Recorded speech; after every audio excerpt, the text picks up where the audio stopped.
market for this one. Yeah, this one is not going to be fast and furious. It's going to be a little bit more deliberate. But it's no secret that I'm a big fan of the game of Damon Heta. And he's going to be a thorn in the side of plenty. And I think at the moment, after playing a lot of darts in 2019, I think he's just finding his feet on the Pro Tour and doing things his way. First leg, Michael to throw first. Game on. He's not going to be rushed into anything, is Damon. And after a statement he put out after that win in Brisbane, he said, I'm going to have a go at Q School, and if that doesn't work out, I'm going to do the Challenge Tour, and he's going to take his time. 60. And looking at his results in 2020 so far, hasn't made a huge statement, but one thing I know about Damon is that he is learning very quick. Yeah, sometimes the argument is expressed that players can win their tour card too soon. I don't always subscribe to that theory, because I think there's perhaps no substitute for just being thrown in at the deep end and seeing how you get on. It's probably the best indicator of how you are faring, or likely to fare, if you eventually do make it good or do come good anyway. So why not jump in and give 59. It a go? There's a lot to be said for missing out, and obviously returning stronger, fitter, brighter, sharper a year later. You can look at it two ways. 140 to start for Heta, and he's backing it up with a 180. Promising signs, and already a suggestion of a break of throw in the very first leg of this one. He's at home on the stage, and we're going to find out a lot more about Damon in the next 6 months. 59. Interesting to hear from him where he wants to position himself, or where his ambition lies for the next 12 months. I'd like to hear about that, and I think maybe we might get the opportunity. But 60. Damon wants a lot from himself, and he's got people to follow after winning the DPA Order of Merit last year, which of course got him into the World Championships. Other people have done that and had success, myself included. Simon Whitlock, Kyle Anderson. 100. It wouldn't shock me that in the next couple of years if he was in the Aussie team for the World Cup.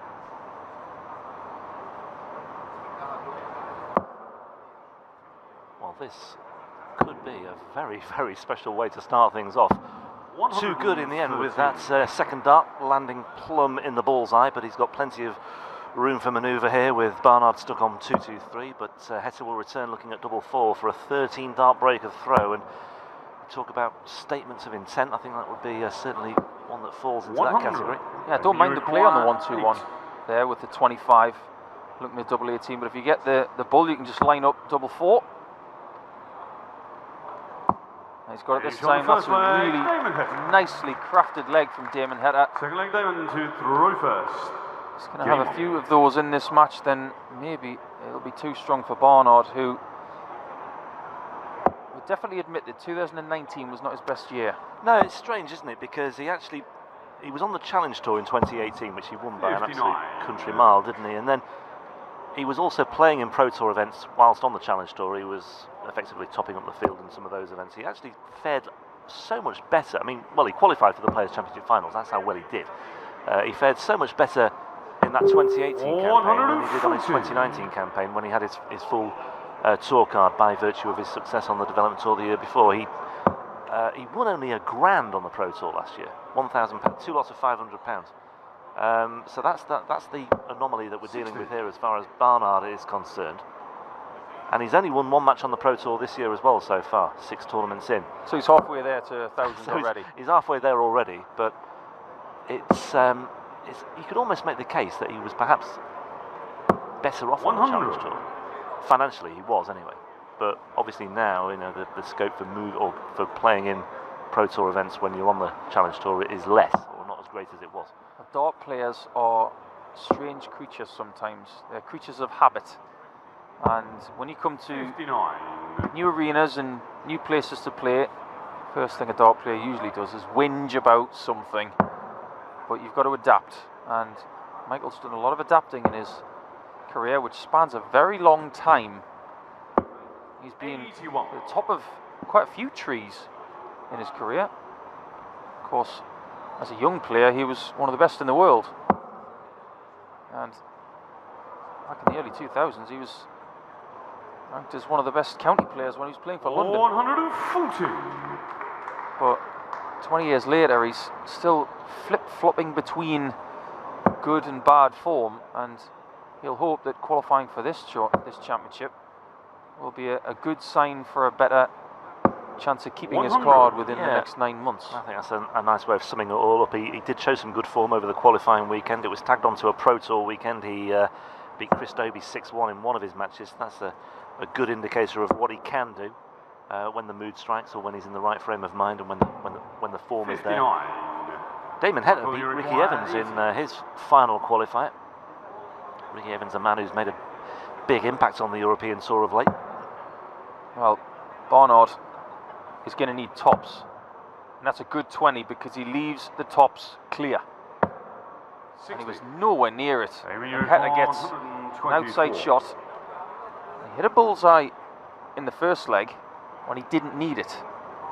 Will he get a shot at it to go 2-0 up? The answer is no. Well, no, because that first start just totally kiboshed his chances. 62 away.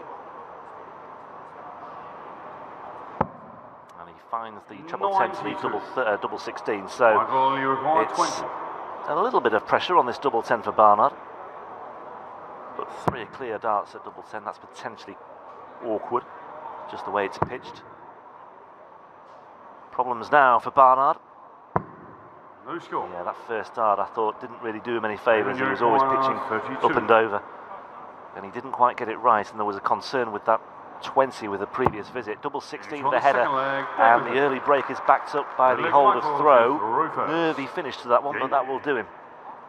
Nicely indeed. You look at Michael sweating it up a little bit there on a deceptively hot stage, and he puts so much concentration into every dart. But did you notice with Damon, when he had that 32 left, it's almost like he knew that it was going to go in first dart. It was so casual and so well thrown. Yeah. But you mentioned Damon's qualification against Ricky Evans. That was the final game. But I want to talk about the one before that, against Rhys Robinson, where he averaged 102. But Rhys Robinson only just lost that game 6-5, and he averaged 106. That's what you've got to do just to get in these tournaments. That can't be overemphasized. 59. A little bit of a similarity here with Barnard to Ronnie Hybrex, actually. I mentioned the fact that Ronnie Hybrex hadn't played on the European Tour since the European Darts match play in June 18, and that was exactly the same tournament that Michael Barnard last played in on the Euro stage as well, so it's been a similar gap. It worked well, the lengthy absence for Hybrex today, winning 6-1 against Luke Humphries. You can see from the stance of Barnard, who leans further forward than his right foot, so there'll be a bit of pressure on the right knee and the right hip, but 100. Stays perfectly still when he throws. Same goes for Damon, who technically is excellent. Tiny little hop at the back, but nowhere near the Nathan Aspinall hop. 140. Damon, to me, looks like he's got a hold of this game. He's got Barnard where he wants him. But it is still young, this game. A lot can change. I suppose if you're a neutral, you want to see Damon Heta win this game and have a rematch against Rob Cross, who he beat in that Brisbane final. Yeah, one of the stellar names that he beats. 6 darts from 161 though for Heta here for another break of throw, and that would leave Barnard very much chasing the game, and he's down to double 12 as well, so Barnard really does have it all to do here. And if he fails to find the treble, I don't think there's any way back in this leg. That's 45, Damon, you require disappointing 24. to say the least. He's left himself a ton 40. Heta looking at double 12 for a 3-0 advantage. Still plenty of room. Now he has to go from the northwest corner to the east, and he gets the north bit of the double 6. Full flag, Damon to In throw. Australian terms, that was Game on. like going for Kalgoorlie first, and then over to the east where he was Newcastle, New South Wales, but he is of course from WA, Western Australia, which has had some fabulous players over the years. Kyle Anderson, of course, Tony David, Graham Hunt, fabulous player. And one that you might not have heard of, a guy called Joey Comito, who once won the Australian Masters. Fabulous young player who I don't think plays much anymore, but 28.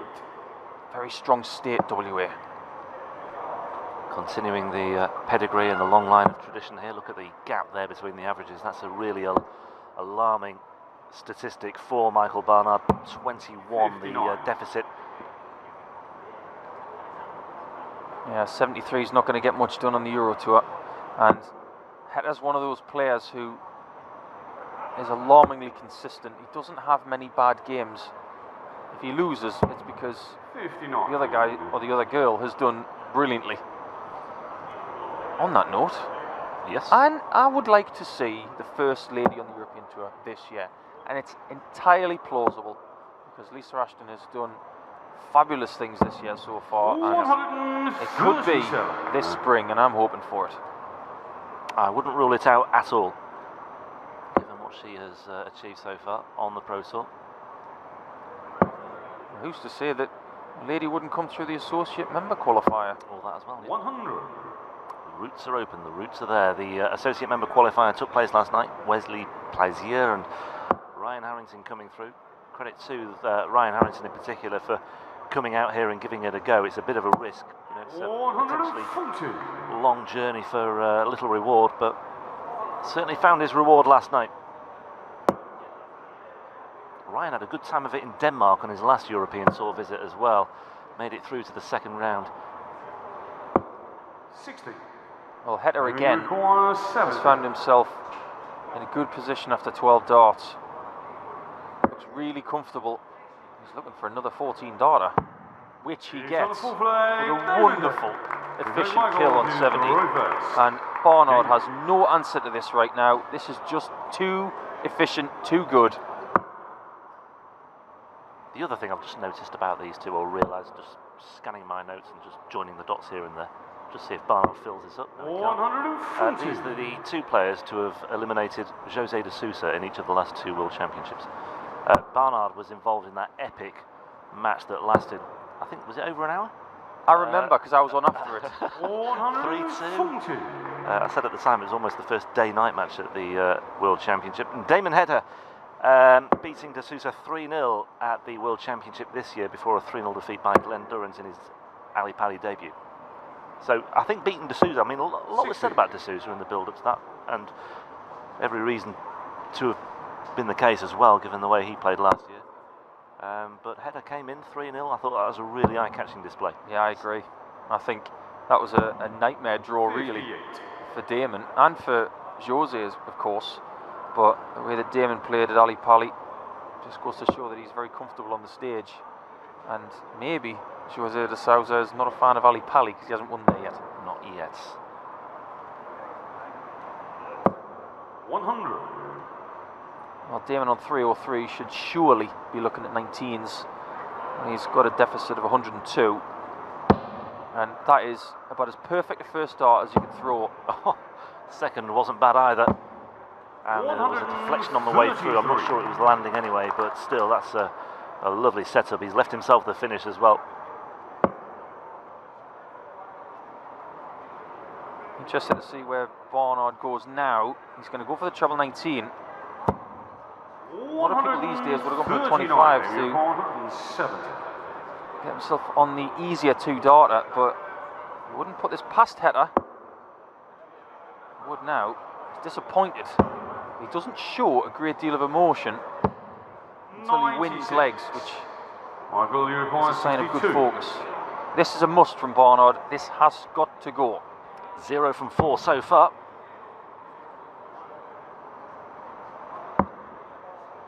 Top corner of the 12, the tops. And he's now 0 from 5. If he does have a miss, Barnard, it is low because he extends that arm out. And sometimes he just pulls it with a late release. And yet again, on the two-darter, he lines up 2 shots for the double. How many does he need? Silly question. Brilliant. That's devastating from Damon Heta. It really is. It's a third break of throw. It's a lovely two-dart combination to finish things off once again. Barnard really punished there. He was in a good position, only gave himself 1 dart at the double, and that proved the difference there and then. And Heta out of the traps here with that as well. Well, an anagram of Heta is hate. He doesn't hate this performance. As far as debuts go, it's looking pretty shiny right now. Just got to put the full stop on this one. It'll be in the books. Yeah. Nice resistance from Barnard there. And he won't be getting too carried away, but Damon Heta, I think, already may well be thinking about that rematch with Rob Cross once again when he won the Brisbane Masters. He beat some decent players along the way before playing Rob Cross that weekend as well. James Wade, Gary Anderson, Simon Whitlock as well. First ever non-tour card holder to win a World Series event, and the first to win a World Series event on home soil as well, and looking to certainly make an impact on the European Tour now, having made an impact on the World Series stage. 103 the average right now. Well, technically he's not going to get to defend his Brisbane title because it's gone to Townsville. And the Melbourne tournament's gone to Wollongong, Evans Place. And to leave himself on 56 after 9, to put the exclamation point on what has been a brilliant display. It's one of the best debuts I've seen. 100, maybe you recall 56. Well, you can't really argue with this. 56, a potential 11 dart leg in the offing here, and the way he's been finishing today, you wouldn't rule it out. 1 dart left at tops, and that is all he needs. And Damon Heta gets the job done in double quick time. A demolition of Michael Barnard. Just look at the deficit, 21 points or so in the difference between the averages. 102.48, and the finishing was very, very strong indeed as well. He finishes with 6 out of 10, a 60% strike rate.